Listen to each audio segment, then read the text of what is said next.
네, 안녕하십니까. 한국은행 통화정책국에서 근무하는 김명철 과장이라고 합니다. 갑자기 이렇게 많은 사람 앞에서 서서 얘기하게 되니까 약간 긴장되는데요. 네. 그렇고, 오늘 뭐 날씨도 쌀쌀해지기도 했고, 뭐 여러 가지로 뭐 바쁘실 것 같은데, 여기까지 와주셔서 고맙고요. 예, 1시간, 제가 맡은 시간이 한 3시 10분? 뭐, 그 정도까지 할 것 같아요. 그 사이에 형식적으로는 뭐 한 4, 50분 제가 말씀드리고, 그 다음에 한 10분, 15분 정도, 20분 정도, 길게는 20분 정도 질의응답을 할 생각인데, 뭐, 제가 하는 주제가 그렇게 재밌거나 막 그런 주제는 아니에요, 사실. 아무래도. 통화신용정책 보고서란 약간 되게 정형화된 보고서에 대한 소개고요. 그런 면에서 조금 중간에 질문하셔도 괜찮을 것 같아요. 그러니까 뭐 제가 조금 이따 금리라든지 어떤 뭐 동향 같은 거 설명하거나 그럴 때 아니면 일반적인 제가 상황을 설명할 때 그때 아무 때나 또 질문하셔도 그게 더 매끄럽고 편할 수도 있을 것 같아요. 그러면 오늘 제가 말씀드릴 거를 일단 차례를 말씀드리면요. 일단 제가 오늘 맡은 주제는 통화신용정책 보고서인데 이게 왜 중요하게 나왔는지를 알려면 그것보다 좀 약간 한 단계 뒤로 가야 될 것 같아서요. 그 중앙은행 커뮤니케이션이라는 거를 먼저 말씀드려야 됩니다. 그래야지 통화신용정책 보고서라는 게 중앙은행에서 우리 국민들에게 어떤 정보를 전달해 주는데 어떤 맥락에서 정보를 전달해 드리고 어떤 내용을 담게 되는지 그런 배경을 설명드리기 위해서는 중앙은행이 왜 커뮤니케이션을 해야 되는지 왜 소통을 해야 되는지 정보를 주고 정보를 받고 그래야 되는지 먼저 살짝 얘기를 드리고 그 다음에 다른 나라 그러니까 우리나라뿐만 아니라 다른 나라 중앙은행도 다 이 통화신용정책보고서, 우리나라의 공식 명칭은 통화신용정책보고서고요. 다른 나라는 뭐 모니터리 팔러시 리포트 그래서 뭐 통화정책보고서라고 해석하기도 하고 또 아니 인플레이션 리포트 뭐 그런 것 비슷한 류의 보고서인데 그런 식으로 발표를 합니다. 그런 것을 살짝 살펴보고 그래서 우리나라의 비교를 하면서 우리나라의 특징이라든지 우리나라의 현 위치를 조금 보고요. 그 다음에 우리나라의 통화신용정책보고서의 내용 약간 역사랑 그 다음에 이번 10월호에 담겨져 있는 내용을 시간이 닿는 한에서 이렇게 설명드릴까 합니다. 일단 먼저 커뮤니케이션을 말씀을 드리겠는데 거의 의의라 뭐 대상이나 수단 이런 순서입니다. 이거 안으로 들어가면서 말씀드리는 게 더 나을 것 같고요. 통화정책의 커뮤니케이션, 그러니까 결국에 그러니까 커뮤니케이션이라는 영어를 써서 죄송한데 이게 너무 익숙해져서 그렇게 되는데요. 결국에 소통, 주고받고 하는 거죠. 근데 그 상대방은 누구냐? 결국에는 국민 모두이기도 하고요. 심지어는 요새는, 여기는 적지는 않았지만 다른 나라일 수도 있어요. 최근에 뭐 미국 같은 경우, 저희 같은 경우도 미 연준 의장이 하는 뭐 각종 기자회견이라든지 거기서 나오는 자료를 많이 보게 돼 있거든요. 그러니까 학생 여러분들도 아니면 여기 다른 참여하시는 시민 여러분들도 아마 마찬가지일 거고요. 많은 정보를 외국 사이트에서도 받을 겁니다. 그래서 지금은 뭐 가계 기업 정보 또는 해외 다른 나라의 여러 사람들에게 어떤 정보를 주기도 하고요. 정보를 받기도 합니다. 그런데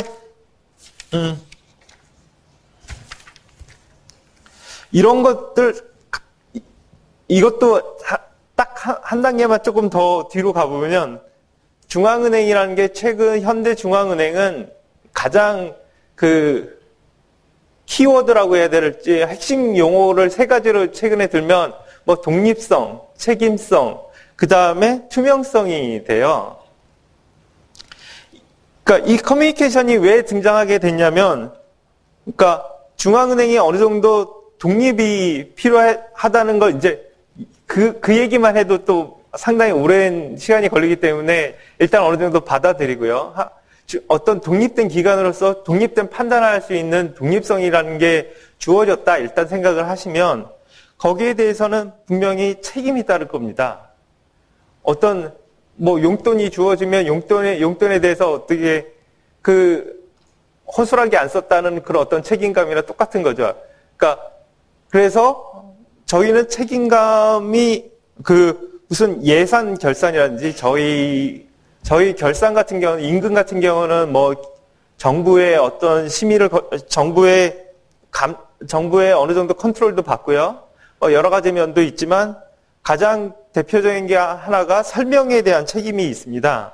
저희들이 한 정책에 대한 어떤 배경이라든지 그 정책을 어떤 판단을 어떤 전망을 하고 어떤 근거로 했는지를 해야 할 설명 책임이 있습니다. 그 설명 책임이 나오는 게 투명성일 것이고요. 그래서 그 오늘은 그러니까 커뮤니케이션은 그 투명성에 좀 가장 밀접한 거로 해석이 되고요. 그래서 오늘은 투명성, 그 중에서, 설명 책임의 가장 그 기본 수단인 보고서로 이제 점차 이렇게 축소해서 나갈 계획입니다. 그런데 이런, 커뮤니케이션이라는 게, 소통이라는 게, 아까 뭐 독립성, 책임성 이렇게 말씀드렸지만, 이게 그렇게 오래된 얘기는 아니에요, 사실. 그 이유는 예전 같은 경우는 금융시장이 그렇게 발달하지 않았을 거고요. 그러니까 정책 파급 경로의 단순성이라는 거는, 예전 같은 경우는 뭐, 중앙은행이 은행들로 하여금 너 대출 뭐, 이번 달에 10조, 5조, 뭐 이렇게 할당 같은 것도 하기도 했고요. 뭐 이런 식으로 했는데 그때는 다 그 상황에서 경제가 잘 굴러갔다는 거예요. 그러니까 어느 정도 되게 단순한, 그러니까 시장이라고 하기는 조금 어려운 어떤 일종의 약간의 계획 경제 같은 그런 상황도 있었고요. 그러니까 뭐, 저희가 뭐, 소통할 이유가 없었던 거죠. 또, 국민에게 설명할 의무가 없었다. 이거는 어쩌면 약간 핑계일 수도 있지만 여하간 제도적으로 그렇게 완비되지 않았었다는 것이고요. 그 다음에 또 어떤 경제 이론적으로도 많이 그런 거에 대해서 백업을 하진 못했었어요. 그렇기 때문에 뭐 당연시 그냥 뒤에서 갑작스럽게 정책을 펼쳐서 뭐 그걸 몰랐었던 은행이라든지 금융기관이라든지 기업들이 중앙은행이 갑자기 어느 날 금리를 높게 매기더라 뭐 그런 식으로 깜짝하게 해서 사람들의 그 경제 행동을 이렇게 바꾸려고 하려는 그런 시도도 있었고요. 예전엔요. 정책 효과를 극대화한다는 거는. 또한 독립성도 그렇게 강하지 않았기 때문에 애시당초 뭔가 얘기를 하면 다른 쪽에서 야, 그거 하지 마. 뭐 그런 식으로 이렇게 간섭을 받을 가능성이 높았었대요, 예전에는. 이건 우리나라뿐만 아니라 저희 다른 나라도 다 마찬가지고, 뭐 우리나라도 되게 심했었겠죠. 그래서 독립적 정책 수행이 어려웠었대요.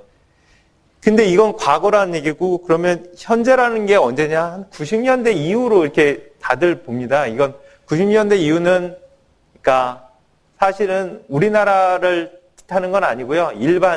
그러니까 미국이라든지 뭐 선진국 다 포함한 모든 중앙은행을 얘기한 거고 우리나라를 따지면 아무래도 외환위기 이후 뭐 2000년대나 들어와서 좀 그렇게 된 걸로 저는 개인적으로 생각하고요. 아까 전에 제가 좀 전에 설명한 거에 이제 다 뒤집으면 되는 거죠. 금융시장이 어느 정도 이제 막 커지기 시작한 거죠. 그리고 또한 금융시장 본인들의 정책 판단을 하는데 불확실성이 너무 커지면 갑자기 중앙은행이 어저께는 콜금리를 뭐 2.5%로 하다 갑자기 뭐 3%로 돌리고 막 왔다가 그걸 갖다 미리 어느 정도 사전에 좀 알려주기도 하고 어느 정도 뭐 정보를 준다고 해야 그러니까 약간 힌트를 준다고 해야 되나요? 그런 액션인들이 필요한데 그런 것이 없이 갑작스럽게 변하면 불확실성이 많이 될 거고 그러면 이제 거래하기가 되게 힘들어지잖아요. 그러니까 제일 중요한 거는 경제행위라는 건 어떤 계약을 갖고 그 다음 그 계약이 그냥 딱 그 순간에 끝나는 게 아니라 상당 기간, 1년 기간, 가령 임금 계약을 한다면 통상 1년 동안 계약을 하니까요. 그러니까 노조랑 사측이랑 올해는 뭐 3%만 올리겠습니다라고 하면 그게 그날만 적용되는 게 아니라 향후 1년이니까 어느 정도 이렇게 전망이 필요하거든요. 그러면 어느 정도 안정성이라는 게 필요하고 그렇기 때문에 계속해서 경제 금융시장이라든지 할 때 금융안전보고서라는 것도 있지만 이게 안정이라는 얘기를 계속하는 게 경제 활동을 원활하게 할 수 있는 그런 어떤 윤활유의 역할이 될 수 있을 것 같아요. 그 다음에 중앙은행이 여기서 마지막으로 나오는데 오일 쇼크라든지 그런 건 70년대 후반이라든지 엄청난 인플레이션이 있었고 볼커라든지 어떤 되게 드라마틱한 그 정책의 변화가 있었어요. 과격한 변화가 있었는데 그럴 때 뭐 중앙은행의 권한이 강화됐고 그 아까 전에 말씀드렸듯이 권한이 강화되면 거기에 대한 민주적인 통제가 필요한 것이고요. 거기에 가장 대표적인 게 설명 책임이 부여됐고 그러면서 커뮤니케이션이라는 용어를 저희는 이제 많이 이제 소개하게 됩니다. 그럼 이런 커뮤니케이션이 그냥 막연히 하는 건 아니고요. 어떤 대상이라든지 수단이라든지 이런 걸 조금 더 살펴보겠습니다. 오늘은 통신보고서니까 간략간략하게 얘기를 하겠습니다. 일단 가장 대표적인 거는 통화정책의 목표를 일단 어떤 정책이니까 어떤 목표가 있을 거 아닙니까? 그 목표에 대한 투명성이 필요한 거죠. 지금 우리나라 같은 경우는 물가안정 목표제를 채택하고 있습니다. 미국이나 이런 데는 또 의외로 거기는 안 하고 있지만 또 대부분의 영국, 스웨덴, 수없이 많은 나라들이, 물가 안정 목표제를 뉴질랜드가 아마 최초일 건데요. 그걸 시작으로 해서 설정해서 공표를 하고 있습니다. 우리나라 같은 경우는 정부랑 협의해서 하고 있고요. 2013에서 2015년 중 중기 목표는 소비자 물가 상승률 기준 2.5에서 3.5%다. 근데 지금 이렇게 3년 단위 여러 가지 이것도 또 다른 의미가 있는데 좀 이따 나중에 또 기회가 있으면 말씀드릴 테고요. 지금 목표를 우리가 어떤 것을 달성하기 위해서 한다는 것을 밝힌다는 게 하나의 가장 중요한 커뮤니케이션이 우리 중앙은행이 전달할 내용이다라는 걸 하나 말씀드리고요. 그 다음에 이제 그 목표를 하기 위해서 저희들이 행위를 합니다. 행위를 하는 게 대표적인 게 매달 한국 같은 경우는 매달 통화정책 결정회의를 합니다. 물론 금통위가 매월 둘째 주 목요일 정도에 대부분 목요일에 무슨 금리 결정 회의를 하는데 그거 말고도 또 다른 회의는 또 하고 있습니다. 여러 가지 회의가 있지만 가장 여러분들에게 와닿는 통화정책 결정 회의는 그 첫 번째 금리 결정 회의입니다. 그러니까 통화정책 여기 약간 여담인데요. 통화정책이라고 해서 되게 조금 다른 세상이라고 생각하실 수도 있을 것 같아요. 제가 대학생이라면 그랬을 것 같아요. 저 대학교 다닐 때는 금리가 도대체 어떻게 결정되는지도 몰랐고, 도대체 그 기본 개념, 그러니까 그 교과서에서 나오는 내 산식은 이제 조금 푸는데 그 근본 의미는 잘 모르겠더라고요. 근데 그러니까 저희가 기준금리라고 얘기를 해요. 기준금리라는 게, 그러니까 이건 약간 여담입니다. 그러니까 기준금리라는 건 그러니까 시장에는 엄청나게 많은 금리가 있어요. 한마디로. 금리는, 그러니까 딱 하나만 있는 게 아니에요. 9시 뉴스 맨 처음에 나오면 3년인지 5년인지 모르겠지만 3년이나 5년짜리 국고채 금리도 있고요. 아니면은 우리가 좀 돈이 없어서 힘들어서 신용카드에서 빌리는 금리도 있고요. 여러 가지 금리들이 있어요. 엄청나게 수천 가지, 수만 가지의 금리. 그러니까 왜냐면 10,000명이면 10,000명이 다 금리가 은행 거래할 때 다를 수가 있거든요. 그 10,000가지의 금리에 가장 기초되는 금리가 기준금리라는 겁니다. 그래서 뭐 조례 시간에 뭐 누가 기준하는 그거랑 똑같이 이 기준을 하면 저희가 한국은행이 그 은행이라든지 금융기관이랑 거래를 하면서 하는 그 기준금리가 되는데요. 그래서 기준금리라고 저희가 아마 명칭한 것 같아요. 그게 고유명사예요, 기준금리가 지금 저희. 그래서 그 통화정책 결정을 하는데 그걸 갖다 그 결정 내용을 즉시 공표하죠. 이거는 저희 나라뿐만 아니라 다른 나라도 거의 대부분의 나라가 뭐 미국이나 유럽이나 뭐 그다음에 뭐 영국, 영란은행이나 아니면은 다른 뭐 신흥국 국가들도 마찬가지일 겁니다. 다만 그 회의 때에 나왔던 어떤 의견들이 왔다 갔다 했는지를 밝히는 거에선 좀 차이가 있습니다. 그거는 나라마다 상황이 좀 달라서 그런 것 같아요. ECB 같은 경우는 예를 들면 ECB는 의사록이라든지 이런 걸 공개를 하지 않습니다. 우리나라 같은 경우 한 2주 조금 지나서 공개를 하고 있거든요. 근데 의사록은 아마 그 최근 경기 흐름 판단하는데 사람들이 이런 식으로 판단하는구나. 그래서 다 위원님들의 의견을 정리해서 이렇게 다 적어 놓거든요. 그러면 그런 걸 읽어보시면 나중에 혹시 뭐 숙제화 같은 거 하실 때 되게 도움도 되실 수도 있고 아니면 그냥 경기 판단할 때도 도움이 되시고 여러 가지로 도움이 됩니다. 이 의사록이라는 게 생각보다 다 인터넷에서 저희 공개를 하고 있고요. 그래서 그런 거에 대해서 도움이 될 거고요. 그래서 이런 통화정책 결정 내용을 또 대상으로 삼고요.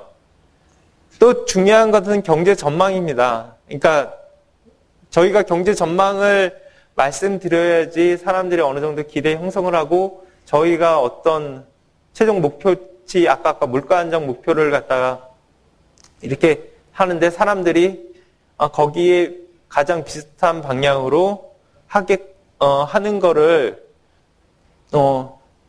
이거 반드시 유도하는 건 아니지만 하나의 가장 중요한 가이드라인이 되는 거죠. 목표는 목표인 거고 현재 상황은 현재 상황인 거니까요. 가령 예를 들면 이렇게 뭐 딱 그림 나오면 막 복잡해서 어떻게 보면 피하실 수도 있어요. 저희 통신보고서에도 조금 이따 보면 저희 거에도 비슷한 그림이 있거든요. 근데 이 그림은 사실 많은 사람들이 제일 쉽게 이해하도록 만든 그림 중에 하나예요. 그냥 실제치가 이렇게 소비자 물가 상승률 전망 패 차트인데 실제치가 이렇게 흘러가고 있고요. 그다음 나중에 이렇게 몇 년 사이에 한 2, 3년 사이에 전망 시기가 통상 대부분 한 2, 3년, 2년 정도 되고 좀 BOE 같은 게 좀 길어서 한 3년 정도 되는 것 같은데 뭐 당연히 가장 붉은 진한 부분에 있을 확률이 뭐 제일 높고 조금 위로 올라와서 벗어나는데 이게 조금 그래도 밑으로 나가는 거 보면 소비자 물가 상승률이 지금보다 조금 밑으로 떨어질 것 같다. 이렇게 해석하시면 되는 것 같고요. 이쪽은 제가 왜 BOE를 했냐면 이런 형태의 그림이 지금 중앙은행이라든지 정부라든지 많은 기관에서 사용을 하는데 96년도에 그 영란은행이 제일 먼저 도입을 했어요. 지금도 이쪽은 경제 성장률인데 이거는 저도 보니까 그러니까 저희 GDP 같은 경우는 잠정치, 확정치 막 그렇게 하거든요. 그래서 지금 현재 이 시점에서도 이게 확정치가 아니라는 차원에서 이렇게 여기서도 이렇게 뿌옇게 해놨더라고요. 그래서 뭐 똑같은 내용이고요. 이건 약간은 올라갈 것 같다. 뭐 이런 식으로 전망하는 것 같아요. 이게 8월달 BOE의 그 인플레이션 리포트, 우리 지금 통화신용정책 보고서랑 거기에 상응하는 보고서입니다. 이런 식으로 해서 어떤 중앙은행의 평가랑 향후 통화정책 방향에 대한 어떤 약간 시그널을 주는 거죠. 아까 말씀드렸지만 목표는 목표고 이거는 그 목표를 달성하기 위해서 현실이 이렇기 때문에 우리가 어떻게 중앙은행이 좀 긴축적으로 나갈지 아니면 완화적으로 나갈지 하나의 시그널로 이제 해석을 할 수 있는 거죠. 본인들이, 그러니까 경제 일반 주체들이 판단할 수 있게끔. 근데, 지금은 이제, 예전에는 어떤 경제 상황이라든지 거기에 많이 초점이 맞춰졌었는데, 요새는 이제, 최근에 더 강화된 게 몇 년 사이에 이 글로벌 금융위기 지난 다음에, 향후 통화정책 방향 자체가 하나의 정보의 전달 필요 대상이 됐어요. 그래서 예를 들면 미연준 같은 경우는 좀 관심이 있으신 분은 아실 것 같지만 어떤 데이터 디펜던트라고 막 영어로 나오는데 어떤 자료들이 실업률이 어떤 6.5%를 예를 들면 상회를 하면 저희가 그 현재 정책 금리를 계속 유지하겠다 아니면은 양적 완화를 더 뭐 축소하지 않겠다 뭐 그런 어떤 기준을 이렇게 제시를 하면서 이것도 그러니까 약간 맨 처음에는 아주 단순한 커뮤니케이션이었다가 어떤 기간을 좀 구체적으로 얘기해줬다가 어떤 자료, 어떤 정보랑 연계를 시키는 이런 식으로 약간 좀 더 세련되고 아니면 조금 더 그러니까 담당자들한테는 조금 더 어려워질 거예요. 뭐 이런 게 있는데 이것도 제가 4월달 저희 통화신용정책 보고서에 박스 자료에 자세히 설명되어 있으니까 아마 조금 더 보시면 이해하실 수 있을 것 같고요. 그래서 이런 대상들이 있는데 이 대상을 어떤 식으로 전달하냐 하면 가장 대표적인 것이 의결문이라는 거는 그날 아까 매월 금리를 결정한다고 말씀을 드렸는데 그 결정한 날에 한 페이지 되는 문장입니다. 저희 통화신용정책 보고서를 보면 저희가 통상 한 8개월 정도를 이렇게 다루는데 그 8개월에 해당하는 그 의결문들을 뒤에 부록으로 다 싣고 있거든요. 그 의결문들이 문구가 어떻게 바뀌어가는지를 보면서 경제 상황이 좋아지냐 나빠지냐를 추적하는 IB 사람들도 있고요. 되게 그 기자들도 관심이 있어 하고요. 그 자꾸 하나하나에 조사 하나에 아까 좀 전에 그 미국도 마찬가지고 당분간 뭐 아주 어떻게 보면 그냥 쓱 지나갈 그 용어들인데요. 그런 것까지 신경 쓰게 만드는 게 이 의결문이고요. 짧으니까 인 거예요.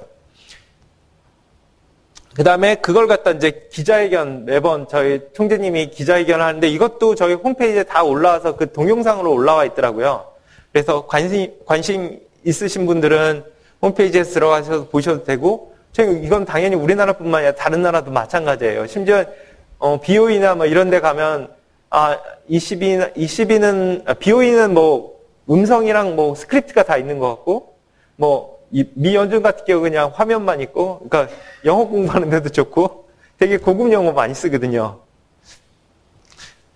근데 게다가 덤으로 그러니까 최근의 경제 상황을 가장 정확하게 판단할 수도 있고요. 그런 의미에서 되게 좋은 것 같고요. 그 인터넷 되고 뭐 다 스마트폰들 다 갖고 계실 테니까 그런 걸 사용하시면 좋을 것 같고요. 아까 좀 전에 말씀드렸던 의사록 같은 경우는 의결문이나 기자회견 같은 경우는 어떤 하나의 그 결과물만 말하고 유세인 기자회견 끝난 다음에 몇 대 몇이었다 뭐 그런 얘기까지 이제 몇 달 전부터 시작을 하긴 하는데 전에는 뭐 전원이 뭐 7명이 그 금통위원 7분이 그 결정을 하는데 만장일치였다 아니었다를 얘기하다가 올해부터는 뭐 2대 3이 뭐 2분이 뭐 반대했다 뭐 그런 식으로 얘기를 하도록 하고 계시니까요. 조금씩 그것도 바뀌고 있는데 근데 그거는 뭐 되게 단순한 거고요. 의사록은 의원 한 분들의 의견들이 다 써 있거든요. 그러니까 조금 더 다양한 정보를 얻을 수 있는 거죠. 이게 하나로 압축되어 있는 정보가 아니라 최종 결과물만이 아니라 그러니까 반대 의견들이 되게 중요하거든요. 그래야지 그 반대 의견들이 조금씩 성숙되면서 다시 그게 또 주된 의견이 되는 거고 경제라는 게 한순간에 팍팍 바뀌는 건 아닙니다. 그래서 이게 차츰차츰 이게 겹쳐 나가면서 바뀌는 거니까요. 이게 통화정책 결정에 관련된 거고 그다음에 이제 오늘 제가 말씀드리려고 하는 정책 보고서는 이걸 조금 약간 정리한 한국 같은 경우는 좀 정리한 케이스예요. 그래서 중앙은행이 실시한 정책 결정 당시 고려된 요소, 뭐 상황에 대한 평가 및 향후 정책 운영 방향을 한다. 근데 조금 이따 말씀드리겠지만 이 국가별로 이게 그 초점들이 조금씩 달라져요. 어떤 데는 향후 정책 운영 방향이 더 중요하게 다뤄지는 국가들도 있고요. 어떤 데는 우리나라 같이 그동안 과거 몇 개월간의 그 정책 운영 배경을 설명해 주는데 초점을 맞추는 데도 있고요.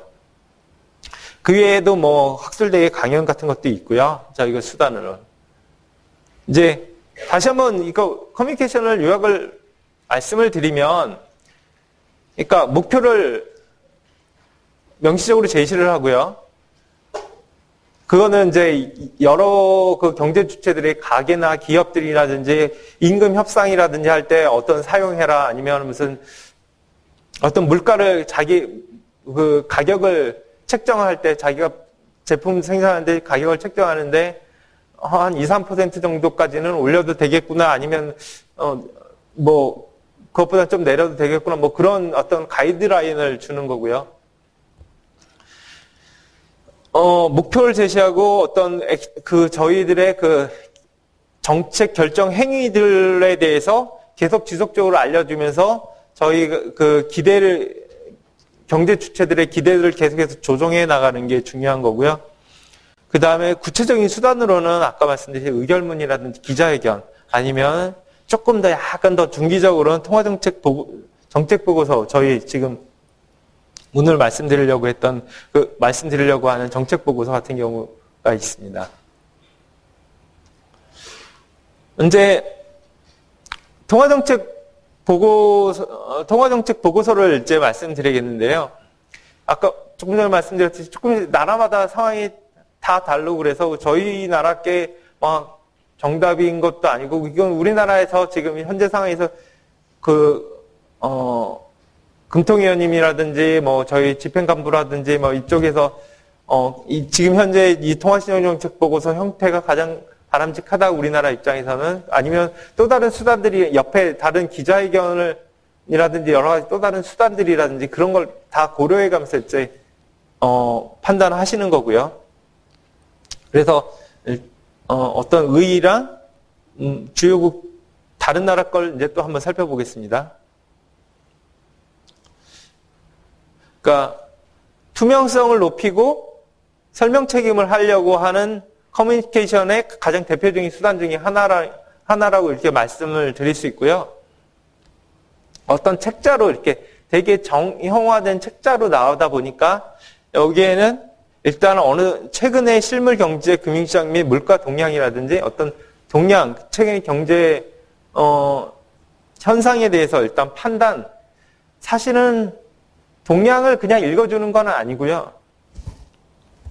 가령 증권사에서 어떤 동향 보고서를 쓴다면 그거는 어떤 자기가 목표로 했던 어떤 기업체가 하는 영업 환경을 설명해 주면서 어떤 제철 관련 주라든지 거기에 그걸 사야 되는지 팔아야 되는지 뭐 그런 걸 도와주는 걸 것 같아요.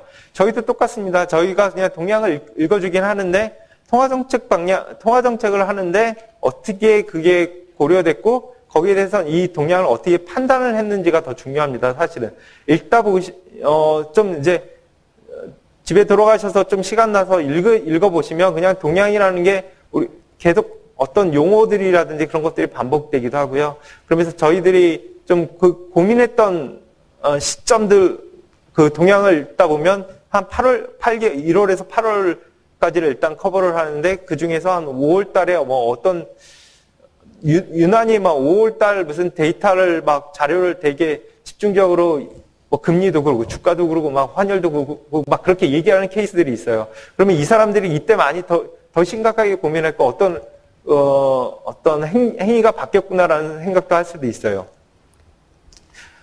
그런 식에서 동향을 저희는 읽고 있고요.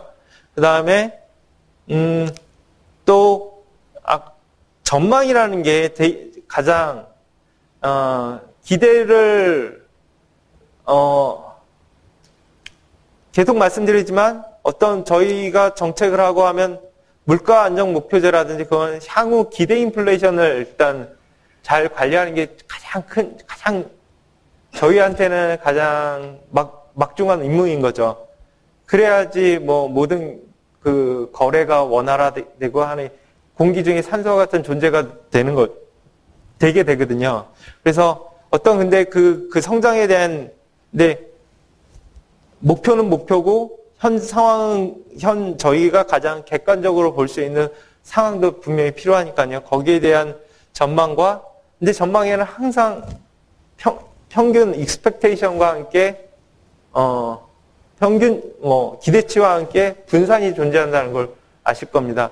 거기에 대한 내재된 위험이 요인을 저희가 하고 가장 보기 좋게 만드는 그러니까 그 분산을 가장 보기 좋게 표현한 게 펜찬트라고 모든 사람들이 생각하는 거고, 그래서 그 분산이라고 생각하시면 되고요. 펜찬트는 이게 선이 지렁이가 이렇게 가는 게 아니라 이렇게 넓게 이렇게 가는 게 그런 의미에서 이렇게 내재된 위험 요인을 설명해 눈으로 보여준다는 거고요.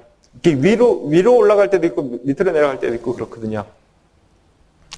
그 다음에 최근에 통화정책 결정 내용 및 향후 정책 방향에 대해서 좀 약간 더 구체적으로 이제 설명을 하는 거죠. 1번 같은 경우는 약간 브로드하게 얘기했지만 3번 같은 경우는 이렇게 하고, 특히 4번 같은 경우는 이제 특정 정책 관련 이슈는 저희 그렇게까지 사실은 이건 좀 더 최근 일인데 박스 같은 걸 저희들도 많이 생산하고요. 예전 한 3, 4년 전에 통화신용정책 보고서랑 최근에 통화신용정책 보고서랑 가장 큰 차이점이라고 하면 저희들이 내부에서 연구했었던 자료들을 많이 실어요. 그래서 그러니까 한 짤막짤막하니까요. 사실 한 2페이지, 2, 3페이지 되니까 그냥 금방 읽을 수도 있지만 그 내용들이 조금 약간 아주 압축적으로 다뤄져 있기 때문에 그렇게 쉽진, 또 막상 읽으면 또 시간이 좀 걸릴 수도 있을 텐데요. 그 당시에 가장 주된 이슈, 그러니까 통화정책 할 때 가령 가계부채가 가장 이슈다. 그러면 가계부채에 대한 여러 가지 시각에서의 분석이 등장하고요. 어떨 때는 외국인의 흐름이 필요하다. 그러면 외국인에 대한 분석이 있고요. 아니면 다른 나라 중앙은행 상황들이 흐름이 가장 그때는 영향이 미쳤다. 그러면 그 당시에는 다른 나라 중앙은행에 대한 관련된 이슈들이 계속해서 나옵니다. 그래서 아마 오히려 도움이 많이 되실 거예요. 그래서 주요국 통화 정책 보고서를 일단 소개해 드리고 싶은데요. 영국 같은 경우가 영국 같은 경우는 인플레이션 리포트. 그러니까 모든 나라 거진 그러니까 아프리카 중앙은행, 무슨 여러 가지, 무슨 조그만 섬나라의 중앙은행도 대부분 내더라고요. 어떨 때는 파워포인트 몇 장으로 내지만 정보들은 다 있어요. 그렇기 때문에 상관은 없어요. 어떤 형식으로 나오든지. 근데 그래도 가장 어느 정도 좀 권위 있다고 저희들이 제가 생각하는 거는 영국이랑 스웨덴이랑 미국 했는데 약간 특징들이 있어요. 영국은 인플레이션 리포트라고 명칭을 붙이고요. 스웨덴은 머니터리 팔러시 리포트, 미국도 그렇고 한국도 그런데 영국은 대표적인 그 물가 안정 목표제 도입 국가고요. 스웨덴도 마찬가지고요. 저희 나라도 마찬가지고요. 근데 미국은 실질적으로는 그러니까 법상으로 성장이랑 이게 다 갖고 있으니까 실질적으로 물가 안정 목표제를 명시적으로 얘기는 못해도 사실은 거진 2%를 물가 안정 목표제라고 얘기를 하고 있어요. 그러니까 명시적으로만 얘기 안 할 뿐. 근데 대부분의 나라가 또 여기선 다 포괄은 안 했는데 많은 나라들의 그 발행 주기는 사실은 분기예요. 우리나라는 반기인데 스웨덴 같은 경우는 3번을 하고 주된 보고서를 하고 3번은 약간의 그 일부 중요 자료를 업데이트하고요. 근데 분기를 하는 이유가 이 인플레이션 리포트를 상당히 영국 같은 경우는 저희는 매달 기자회견을 하는데 영국 같은 경우는 그 금리가 바뀔 때 기자회견하고 그 영란은행 총재가 정례적으로 기자회견하는 건 제가 알기로는 인플레이션 리포트 그러니까 분기별로 발표할 때 그때 기자회견을 해요. 그러니까 저희 나라랑 좀 의미가 조금 더 다른 보고서입니다. 그 많은 나라들이 분기를 해서 기대를 조정하는데 주된 수단으로 통화정책 보고서를 쓰고 있습니다. 약간 여기 깊게 들어갈 필요는 없는데요. 이게 어떻게 그냥 흐름만 이렇게 보려고 그러니까 이 흐름을 보니까 좀 국가별로 좀 차이가 있더라고요. 영국 같은 경우는 아까 전에 제가 말씀드렸던 이 인플레이션 리포트예요. 이 목차를 보면 이제 금융시장 첫 번째 통화정책 운영이 아무래도 금융시장에 파급돼서 하니까 아마 그래서 금융시장 쪽을 맨 처음에 일단 얘기를 하고요. 그 다음에 수요랑 공급이랑, 그러니까 대학교 수요 곡선, 공급 곡선 아실 거예요. 수요 곡선, 공급 곡선 뭐 그거 생각하는 그 순서대로 일단 물가, 그래서 물가가 결정된다 이런 식으로 이쪽은 매번 거짓 정형화되게 이런 순서로 기술을 하고 있더라고요. 그 다음에 전망, 아까 말씀드렸던 펜 차트가 여기서 시작됐고요. 근데 스웨덴이라는 나라는 또 되게 특이한 나라예요. 그러니까 스웨덴을 말씀드린 건, 스웨덴이나 노르웨이나 이 북부 유럽 쪽의 그 통화정책 보고서는 다른 어떤 중앙의 통신 보고서랑 좀 많이 달라요. 이쪽은 전망을 맨 앞에다 심어놓고 그 전망에는 어떤 것까지 포함되어 있냐면 자기네들의 정책 금리에 대한 그러니까 우리로 말하는 기준금리의 그 전망치까지 실어요. 그래서 저는 스웨덴 중앙은행 사람한테는 직접 물어보지는 않았었는데 여타 다른 나라 중앙은행 사람들한테 물어봐도 자기네들도 이해는 못한다. 너무 나갔다. 투명성이라는 게 그러니까 아까 전에 어떤 독립성, 그래서 책임성에서 투명성이라는 게 나왔다고 말씀을 드렸는데, 투명성이 너무 과하게 되면 어떤 문제가 생기냐면, 금리를 가령 나는 다음 달에 5%라고 얘기했는데, 실제로 가면 그렇게 못할 경우가 분명히 발생할 수가 있거든요. 물론, 이렇게 아까 말씀드렸듯이 분산을 그려놓기 때문에 대부분 맞긴 하겠지만, 그래도 계속 그게 안 맞으면, 고상하게 얘기하면 신뢰가 손상이 되거든요. 그런데도 불구하고 이쪽에서는 전망을 이렇게 앞에 드러내고 가장 투명하게 그러니까 투명성이 아주 가장 극단치가 스웨덴이라고 하고 그 방법 중에 하나 이쪽 자기네들이 통화정책 보고서를 활용해서 그렇게 발표를 합니다. 미국 같은 경우가 우리나라랑 가장 흡사하고요. 최근에 국내 경제 동향, 금융시장 동향, 다른 나라 상황, 그다음에 통화정책 운용이라는 게 나오고요. 통화정책 운영에는 당연히 금리랑 그다음에 저희 정책 수단이 세 가지가 있습니다. 금리 정책이 있고 지준이 있고 대출 있고 이런 식으로 다 그런 거를 다 설명할 거고요. 그 다음에 또 경제 전망. 이쪽은 금통위원들이라든지 개별 전망들을 이렇게 보기 좋게 그려놓습니다. 그러니까 전망도 금통위원이 하는 전망이랑 그 다음에 저희 집행부라고 하는데요. 저희 스태프들, 직원들이 하는 전망이나 또 그렇게 구분할 수도 있어요.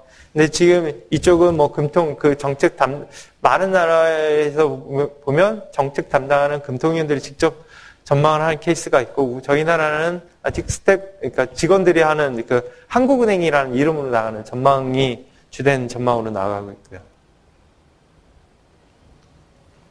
우리나라는 조금 전에 말씀드렸던 그대로 돼 있는 거고요. 아까 말씀드렸듯이 금리 정책이 있고, 여타 통화신용 정책 안에는, 대출 정책이라든지, 지준 정책이라든지. 근데 대출 정책은 그나마 꾸준히 나오는데, 지준 정책이나 그런 거는 변화가 거의 좀 없으니까, 많이 나오진 않고요.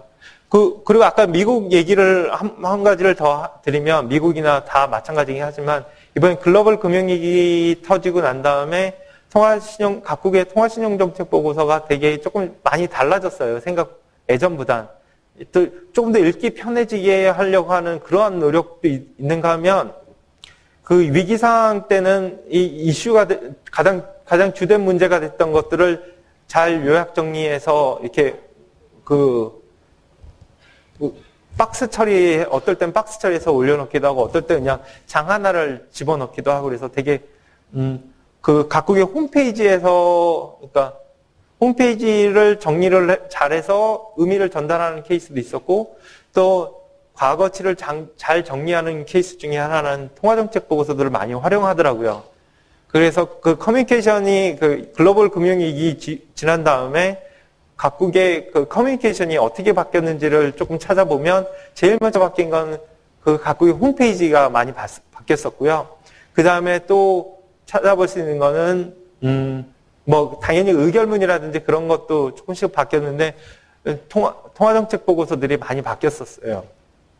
그래서 당시 지금 많이 뭐 리포트 같은 거 쓸 필요가 있을 때는 그 당시에 어떤 일이 벌어졌는지를 알고 싶다. 그러면 당연히 저희 나라 뭐 통신 보고서를 보시기도 하고, 그다음에 또 여타 다른 나라도 찾아가고 싶다. 그러면 뭐 각국 중앙은행 홈페이지에 들어가시면 돼요. 뭐 BIS 홈페이지나 뭐 그런 데 가면 각국 중앙은행 홈페이지가 한 면에 쭉 나오기 때문에 다 링크돼 있는 데도 있고 그렇거든요. 물론 구글 치면 뭐 다 나오는 건 아실 거고요. 이거는 겉에 나오는 목자는 제가 그냥 한번 여기 안에 막 그 세부 목차를 한번 정리를 해봤거든요. 일단 이게 제가 이걸 보니까 저희가 매월 통방회의를 할 때 조사부랑 시장부랑 국제국이 경제 동향에 대해서 이러저렇게 판단합니다. 아니면 어떠합니다라는 걸 갖다가 금통위원들한테 보고를 하고, 금통위원들은 거기에 대해서 기초로 그걸 근거로 해서 많이 판단을 하시거든요. 근데 그때 올릴 때 그러니까 저희가 정리하는 방법이에요. 정리하는, 그러니까 카테고리라고 해야 되나요? 뭐 이런 식. 그러니까 다른 나라도 금융시장 보고 원자재 가격 보고, 실물 경제 보고 금융시장 보고 뭐 원자재 가격 같은 거 보고, 우리나라 같은 경우 실물 경제, 물가, 금융시장, 외환시장 뭐 이런 식으로, 물론 아까 말씀드렸듯이 조사국, 시장부, 국제국 뭐 이런 식에서 나눠서 발표는 하긴 하지만, 크게 보면 이런 틀로 저희가 이런 순서로 보고를 한다고 생각하시면 돼요. 얘기가 되게 길어졌는데 우리나라의 통화정책 보고서를 일단 이제 들어갔습니다. 앞에 말이 좀 많이 길었는데요. 죄송하고요. 우리나라 통화신용정책 보고서는 98년도 가을에 최초 보고서가 나왔는데, 그건 아마 책자로 안 나온 것 같고요. 99년 봄부터 아마 저희 홈페이지에 있을 것 같아요. 제가 그건 찾아보질 않았는데 99년부터 책자로 나왔습니다. 그래서 국회에 제출을 하고 있고요. 이거는 저희 한국은행이 발간하는 보고서는 상당히 많은데, 그 중에서 연차 보고서, 그다음에 통화신용정책 보고서랑 금융안정보고서 3가지가 법정 보고서입니다. 한국은행법에 이제 무조건 하게 돼 있고요. 2회 이상 하게 돼 있고요. 그래서 저희가 2회 이상에서 뭐 4회를 할 수도 있고, 그런데 지금 현재는 아까 말씀드렸듯이 2번을 하고 있고요. 대부분 3월 30일이나 3월 말경, 아니면 4월 초에, 아니면 두 번째 호는 9월 말 아니면 10월 뭐 첫째 주에 발간을 하고 있고요. 그 발간을 한다는 건 저희는 국회에 제출을 합니다. 그거를 뭐 기준으로 해서 3월 말, 9월 말 말씀드렸고, 한 1월에서 8월을 저희가 일단 9월호나 10월호는 1월에서 8월 정도까지를 서술 대상 기간으로 하고 있고요. 3월호는 약간씩 한 2개월씩 겹칩니다. 그래서 7월에서 2월까지 한 8개월 정도를 좀 자세하게 설명합니다. 그러니까 제가 오늘 이렇게 10월 보고서를 이렇게 소개해 주는 부분은 어디냐면 개요 부분입니다. 다른 나라들도 대부분 다 서머리에 있고, 다른 나라, 그러니까 개요 앞에 한 10페이지 정도 되거든요. 한 10페이지도 안 되거든요. 그걸 몇 페이지지? 딱 10페이지 같아요. 한 10페이지 정도 되는데, 그 부분이 뭐 엑기스이기 때문에 이 부분만 보셔도 책의 상당 부분을 보실 수 있을 거예요. 거기에는 우리가 그 지난 8개월 사이에 어떻게 금리 정책을 했고 그 배경이랑 있고 그 다음에 대출 정책이라든지 다른 여타 정책 볼 수 있고 또한 뭐 심지어는 왜 수학자금 같은 경우 왜 나오냐면 그러니까 수학 한중 요새는 막 다른 나라 수학도 많이 하는 분위기인데 뭐 그 여러 가지 목적이 있겠지만 무슨 달러 자금을 좀 축소를 시키면서 외환 시장을 안정시키면서 어떤 통화 정책의 여건이 외환 시장이랑 또 다 연결돼 있는데 그 뭐 또 이론적인 거고 그건 복잡할 거고요. 그 이런 걸 다 고려한다는 거죠. 그래서 어떤 세계 경제를 보고 어떤 특정 포인트를 제가 아까 말씀드렸는데 가령 5월 같은 경우가 되게 중요했었던 거고요. 다른 저희 나라 국내적으로도 기준금리가 그날 바뀌었고 밖에 미 연준의 그 어떤 그 방침도 조금 바뀌었다고 시그널이 나온 게 그때거든요. 그래서 5월 같은 경우가 좀 많이 지적이 돼 있을 것 같아요. 그래서 그런 동향 보실 때 너무 어떻게 보면 지루하실 수가 있으니까 그런 포커스 같은 걸 좀 맞추려고 하는 좀 노력도 조금 어떤 게 있고, 어떤 때는 지금, 그러니까 외국인 투자 자금이라든지 이런 것도 상당히 중요한 이슈인데 이게 그렇게 오래된 건 아니거든요. 그러면 저희 통신보고서가 거의 10년 가까이 됐으니까 최근에 몇 년 사이에 이런 내용이 나옵니다. 그러면 이 몇 년 사이에 이렇게 많이 이슈가 됐구나. 그러면 그 어떤 주제를 잡거나 아니면 그 경제를 볼 때 그런 판단을 할 때 외국인이라는 게 이게 딱 등장할 때가 있습니다. 그러면 그때부터 이게 되게 이게 그거보다 조금 전이겠죠. 그 전부터 이렇게 중요해졌구나. 그런 걸 또 판단하실 수도 있고요. 그 다음에 다른 나라 정책들이라든지 이런 것도 다 정리가 잘 돼 있거든요. 그래서 이제 우리나라 펜 차트, 이쪽 왜 안 보이는지 모르겠는데, 우리나라 펜 차트도 이렇게, 근데 우리나라는 아직은 되게 좀 어떻게 보면 저쪽 BOE보다는 좀 단순할 수도 있지만, 중요한 건 흐름이니까요. 소비자 물가가 지금 상당히 낮은 수준이지만 조금은 높아질 거라고 보는구나. 그래서 지금 금리 결정하는데 이런 걸 고려하는구나. 좀 기대 인플레이션이 있기 때문에 미래를 봐야 되는 거거든요. 그런 거를 조금 더 보시면 될 것 같고요. 네. 이게 너무 빨리 말씀드리고 그래서 이게 좀 전달이 됐는지 모르겠는데요. 네. 이것으로 마치겠습니다. 제 순서는. 네, 안녕하세요. 저 한국은행 통화정책국의 김준철 과장입니다. 제가 오늘 여러분들한테 말씀드릴 내용은 한국은행의 대출 제도라고 이름을 지었는데요. 한국은행이다 보니까 시중은행처럼 이렇게 대출 상품이라고 안 하고 좀 어렵게 대출 제도 이런 용어를 씁니다.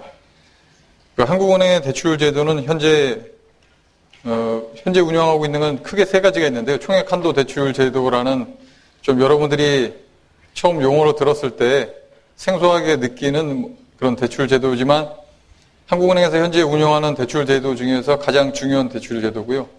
그 다음에 이제 자금 조정 대출이라는 게 있는데 그거는 그 하루 중에 그 일시적으로 만기 하루짜리 대출을 유동성이 부족한 은행한테 대출해 주는 건데 그거는 그 대출 제도라기보다는 어떤 통화 신용 정책의 체계 속에서 공개시장 조작의 보조수단과 같은 기능을 수행하기 때문에 고유한 대출 제도라고 보기는 좀 어려운 측면이 있고요.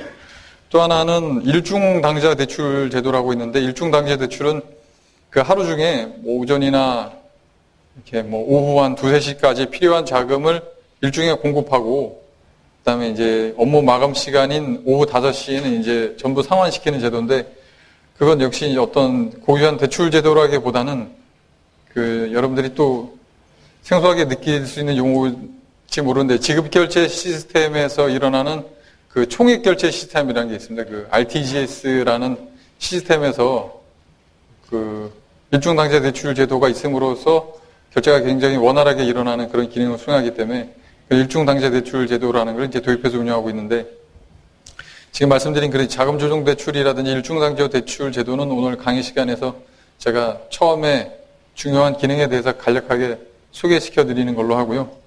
총액 한도 대출 제도에 대해서 설명을 드리겠습니다.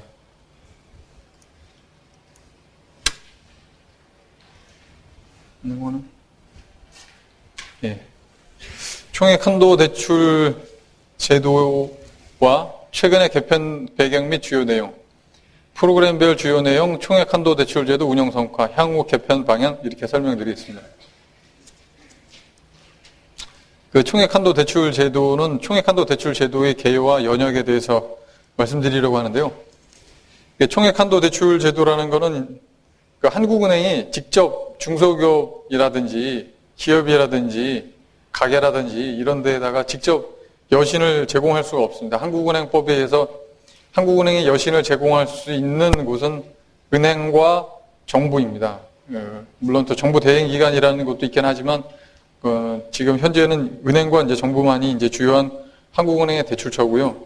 한국은행은 한국은행에다가 시중은행에다가 어떤 자금을 공급하고 그 자금을 통해서 중소기업한테 저리의 자금이 공급될 수 있도록 유도하는 게 이제 총액 한도 대출 제도의 이제 주요 목적입니다. 현재는 이제 지원 대상은 5개의 프로그램으로 되어 있고 총 한도는 5조 원이고 대출 금리는 0.5%에서 1% 수준입니다, 지금.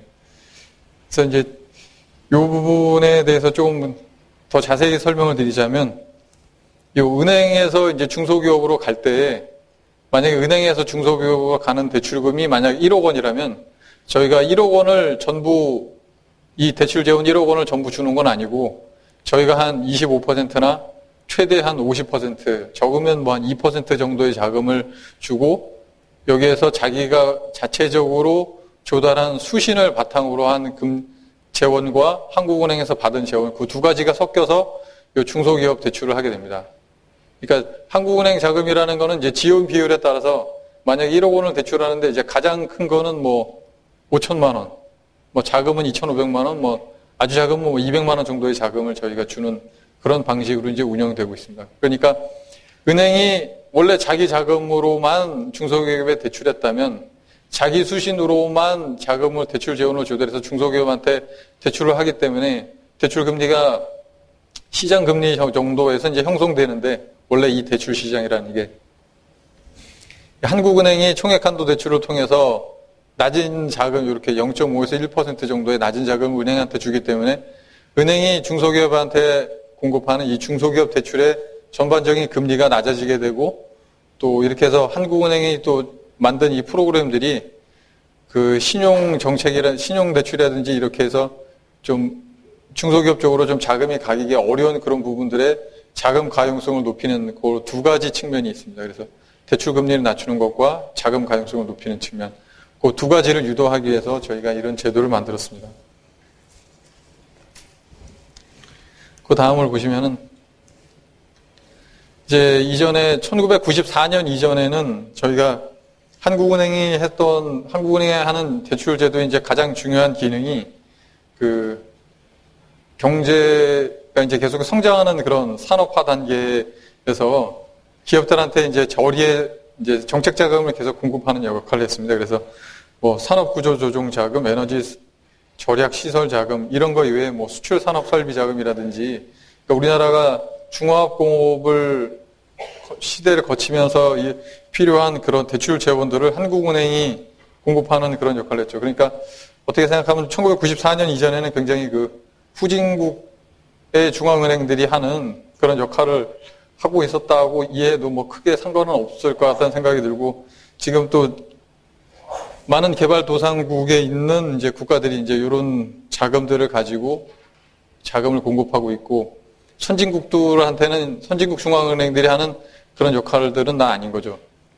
이제 그러다가 이제 간접 조절 방식으로 해서 총액 한도 대출 제도라는 걸 이제 도입했는데 이름이 이제 총액 한도라는 게 이제 여러분들이 이제 이게 제일 이제 좀 어렵게 느낄 텐데 예전에는 이제 상호보험 재할인 시대에는 그 자동 재할인 방식으로 이제 저희가 대출했습니다. 그러니까 아까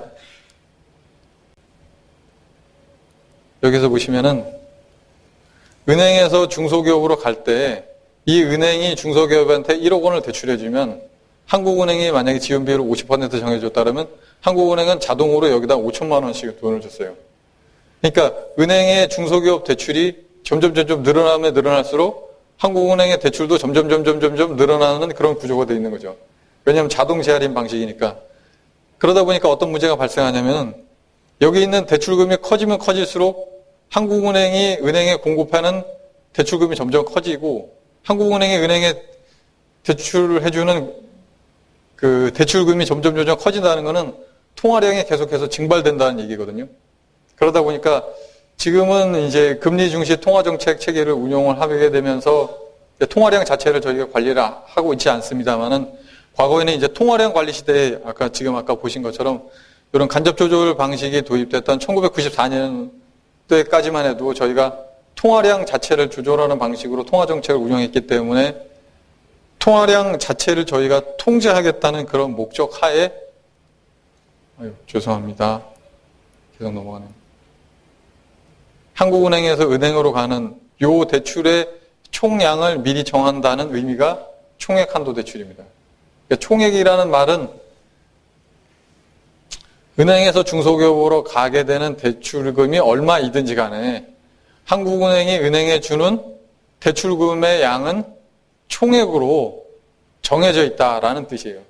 그 총액을 우리가 한도라는 이름으로 쓴 거고요.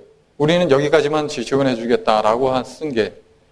그래서 우리는 은행이 중소기업한테 대출해 준 것 중에 대출금이 얼마든 총 12조 원까지 자금을 지원하겠다는 의미로 만들어진 명칭이 총액 한도 대출입니다. 그러니까 총액 한도 대출은 뭐랄까요? 통화주의 시대의 어떤 통화정책 운영 체계의 그런 내 명칭을 이제 그대로 좀 갖고 있는 그런 성격이 있는 거죠. 현재의 금리 중시 통화정책 체계와는 좀 맞지 않는 그런 측면이 있습니다. 그래서 그런 측면이 있다는 걸 간단하게 언급하고 넘어가기로 하고요. 지금은 이제 올해 들어서는 이제 신용정책이라는 이름으로 이제 달면서 총액 한도 대출 제도를 이제 전면 개편하고 2013년 4월부터 이제 시행해서 운영하고 있습니다. 이제 최근에 이제 제도 개편 내용을 간단하게 설명드리면 그 배경이 금융위기 이전에는 이제 중앙은행이 그 민간 부문에 대해서 그 자금을 공급하는 것에 대해서 이렇게 바람직하지 않다는 그런 견해가 상당히 지배적이었죠. 그래서 그 대출 시장 자체라든지 아니면은 민간의 금융시장 자체에 개입을 안 했는데 이제 2008년에 금융위기 이후를 겪으면서 이제 미국 연준의 경우에도 이제 각종 채권 자산들을 많이 매입하고 또 그런 과정 속에서 그 신용경색을 완화하기 위한 여러 가지 노력을 많이 하면서 신용정책이라는 게 이제 부각이 되기 시작했습니다. 그래서 신용배분과 자금 흐름의 조절, 또 유동성 총량 조절, 또 거시 건전성 정책을 통한 시스템 리스크 방지 이런 것들이 이제 중요한 이슈가 되면서 중앙은행이 물가 안정뿐만 아니라 금융 안정을 위해서도 노력해야 되고 또 이런 금융 안정을 위한 노력의 일환으로 지금 말씀드린 이런 중앙은행의 신용정책, 그 중에서도 하나의 그 도구인 총액 한도 대출 제도를 어떻게 활용할 것인가가 이제 중앙은행의 고민이 되는 거죠. 그래서 저희뿐만 아니라 이제 다른 영란은행이라든지 일본은행이라든지 ECB 이런 선진국 중앙은행들도 그 대출 제도를 통해서 그 시중의 신용 경색을 완화하고 또 자금 배분이 이제 전반적으로 기업들한테 이제 원활하게 공급되면서 경제가 활성화하게 되려는 그런 대출 제도를 계속 운영하려고 노력하고 있습니다, 지금. 그 다음 보면 저희가 2014년 4월에 기술형 창업 지원 한도라는 걸 만들었는데요. 이름이 또 좀 어려울 수 있는데 기술형 창업 지원 한도는 다른 말로 기술형 창업 기업에 대한 지원 프로그램 그렇게 이해를 하시면 될 것 같은데 요거는 그 창업 7년 이내에 이제 기업에 대해서 그 창업 기업이 특허권이라든지 아니면 신기술 인증서라든지 이런 것들을 갖고 우수한 기술을 보유하고 있는 경우에 이제 저희가 지원하는 거고 무역금융 지원 한도는 이제 수출 기업한테 지원하는 거예요. 그 다음에는 총 한도를 이제 한 9조 원에서 12조 원 정도로 해서 이 기술형 창업 지원 한도를 만들면서 늘렸고 대출금리가 전에는 1.25%였는데 연 0.5에서 1% 수준으로 낮췄습니다. 0.5%는 요 기술형 창업 지원 한도의 경우에만 0.5%고 나머지는 1%입니다. 이게 전에는 이제 대출금리도 이제 총액 한도 대출금리도 다른 말로 얘기하면 뭐 리디스카운트 레이트 뭐 이렇게 쓸 수가 있는데 그게 이제 하나의 금리였는데 지금은 그걸 좀 차별화해서 좀 더 자금이 공급이 필요한 부분에 저리의 자금이 공급되게 하려고 기술형 창업 지원 한도라는 걸 이렇게 만들고 이제 신용 정책 체계를 이제 만들어 나가고 있는 거죠. 그래서 가장 큰 의의는 총액 한도 대출의 통화 정책의 보완하는 신용 정책 수단으로의 성격을 명확히 했다는데 이제 그 의의가 있다고 하겠습니다. 그다음에 프로그램별 주요 내용을 보면 이제 기술형 창업 지원 한도는 뭐 창업 초기에 우수 기술 보유 기업 육성을 통한 성장 잠재력 보양 이런 걸 위해서 만들었고요. 그다음에 영세자영업자 대출 지원 한도는 이제 파이낸셜 인클루전이라고 해서 이제 금융 포용이라는 주제하에서 이거는 이제 지원 대상이 연 한 30%대 이상의 고금리를 받고 있는 그 영세 자영업자분들 연소득 4,500만 원이나 뭐 2,600만 원 이하의 분들을 대상으로 한 그렇게 해서 고금리 대출을 저금리 은행권 대출로 전환시켜서 이자 부담을 경감시켜 드리려고 이렇게 만든 제도고요. 그다음에 이제 신용대출 지원한다고 하는 거는 이제 중소기업에 대한 신용대출을 저희가 유도하기 위해서 신용대출 부분에 대해서 이제 10월까지는 올해 11월까지는 1조 원이고 그 12월부터는 2조 원의 자금으로 중소기업의 신용대출을 늘리려고 하고 만든 프로그램이고요. 그다음에 무역금융 지원 한도는 1.5조 원을 한도로 해서 그 수출기업들을 지원하는 자금이고 이제 지방 중소기업 지원 한도는 한국은행이 15개 지역본부가 있습니다. 15개 지역본부에 각 뭐 7천억에서 뭐 적게는 한 900억, 1000억 이런 정도의 자금을 나눠서 지방 중소기업한테 저리의 자금이 공급되게 하려고 만든 그런 제도입니다. 그다음에 이제 총액 한도 대출 제도의 운영 성과를 설명드리면 이제 크게 이제 신용 정책 측면에서의 성과, 통화 정책 측면에서의 성과, 금융 안정 측면에서의 성과 이렇게 나눠서 제가 설명드리려고 하는데요. 그 신용 정책 측면에서의 성과라는 것은 이제 가장 총액 한도 대출 제도가 목적으로 하는 것은 중소기업 대출을 확대하고 금리 감면하고 이제 기업 수익성 개선하는 건데, 이건 이제 기업 대출 중에서 만약에 어떤 기업이 10억 원의 대출을 받고 있다면 그 중에서 총액 한도 대출과 관련된 자금, 아까 말씀드린 뭐 무역금융이라든지 지방 중소기업 자금이라든지 아니면 기술형 창업 지원 자금이라든지 이런 자금의 비중이 1%포인트 상승할 때마다 중소기업 대출도 증가하고 대출 금리는 떨어지고 기업의 수익성은 증가한다는 이런 자료를 저희가 통계적으로 이제 분석을 했는데, 이건 뭐 한 11만 건 정도의 기업 데이터를 가지고 이제 분석한 자료입니다. 그 다음에 선별적 지원 효과로는 이제 부문 간 신용 경색 해소는 이제 수출 기업들이라든지 또 계층별은 영세 자영업자라든지 지역별의 경우에는 이제 지방 중소기업을 위한 자금이라든지 이게 저희가 뭐 한국이라는 한 국가 내에서도 이제 지역 간에 또 계층 간에 또 부문 간에 어떤 신용 그 접근성이 다 다르기 때문에 좀 안 되는 부분들에 대해서는 이제 저희가 신용 경색 문제를 해소하려고 이런 거를 자금을 만들었고, 그런데 효과적으로 이제 지원 효과가 나타나고 있다는 그런 설명입니다.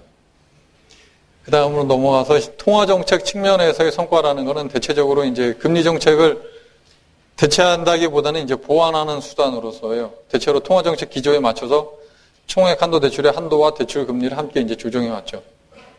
그래서 여기서 보시면은 이제 기준금리가 이제 쭉 내려갔다가 다시 또 내려갔다가 이렇게 올라갔다가 내려갔다가 다시 올라가는 요 패턴과 비슷하게 정반대의 비슷하게 이제 총액 한도 대출 금리도 비슷한 모양을 가지고 저희가 조정을 했고, 총액 대출의 한도는 그 기준금리를 낮추는 상황은 좀 경기가 안 좋은 상황이라든지 중소기업한테 자금이 잘 안 가는 그런 상황이니까 그런 때는 좀 한도를 늘리고, 또 금리가 좀 낮아지는 이런 때에는 뭐 그대로 운영했다가 좀 저희가 이제 금리를 올려도 이렇게 경기가 좀 상당히 좋았던 이런 시기에는 저희가 공급하는 자금을 좀 줄이면서 기준 금리는 올리고 그렇게 하면서 그 금리 정책에 대한 보완 수단으로서 저희가 계속 활용해 왔습니다. 그 다음에 금융안정 측면에서의 성과를 설명드리면은 금융의 경기 수능성 축소 및 신용경색 완화에 총액 한도 대출이 큰 도움이 됐는데, 여기서 보시면 이제 경기 종합 지수라는 게 외환위기 때 이렇게 쭉 내려갔다가 다시 이렇게 좀 좋아졌다가 좀 안 좋아졌다가 이렇게 하면서 또 글로벌 금융위기 때 많이 좀 안 좋았다가 다시 올라가는 그런 모습들을 보이는데, 그렇게 안 좋아질 때마다 저희가 이제 총액 한도 대출을 이렇게 한도를 좀 증액시키고, 이때도 증액하고 또 이때도 증액하고 또 이런 과정을 거치면서 다시 좋아졌을 때는 좀 한도를 좀 늘리고 뭐 이렇게 이런 과정을 거쳐서 저희가 신용 경색 뭐 이걸 완화하기 위해서 이런 안 좋은 상황들 때에 총액 한도 자금을 이렇게 넣음으로써 신용 경색을 완화하면서 또 중소기업 대출의 신용 위험을 축소해서 금융 비용이 이제 경감되면 이제 수익성 및 채무 상환 능력도 제고되고 중소기업 부실 위험도 이제 감소하게 되겠죠. 왜냐하면 뭐 5%의 대출을 뭐 4%의 대출을 받는다 그러면 이제 아무래도 이제 이자를 1년에 내는 부분이 적어지니까 수익성도 좋아지고 채무 상환 능력도 이제 제고되고 이렇게 되겠죠. 또 하나는 이제 기술형 창업 지원 한도의 경우에는 이제 저희가 기술력 평가에 기초한 은행의 기업 평가 능력이 이제 제고되는 걸 저희가 유도할 수 있는 그런 효과가 있다고 저희가 생각하고 있습니다. 이제 향후 개편 방향으로는 이제 아까 설명드렸듯이 이게 좀 명칭이 좀 굉장히 어렵고 그렇기 때문에 뭐 총액 뭐 아까 말씀드린 뭐 프로그램 뭐 이런 방식으로 뭐 바꾸려고 지금 뭐 생각하고 있고, 또 하나는 이제 한도 및 부분을 이제 탄력적으로 조정한다는 뭐 그런 생각을 하고 있고, 또 은행 간 경쟁 강화 방안을 이제 마련하려고 하고 있고, 성과 분석 현장 점검 강화 뭐 이런 걸 하려고 하고 있습니다. 그래서 전에는 요 은행 간 경쟁 강화와 관련해서 또 말씀드릴 수 있는 거는, 전에는 그 어떤 은행이든지 다 이제 한국은행의 정책에 잘 따라오든 안 따라오든 이제 똑같이 계속 자금을 나눠줬는데, 지금은 뭐 좀 한국은행의 정책에 이제 잘 따라오는 은행은 한테 뭐 자금을 몰아줘야 되는 거 아니냐 뭐 이런 얘기가 나오고 있는데, 아직 뭐 뚜렷하게 이제 구체적으로 확정된 건 아니지만 하여간 그런 논의가 이제 진행되고 있습니다. 네, 오늘 강의 들으시느라고 수고 많으셨습니다. 강사님께 마지막으로 박수 한번 부탁드립니다.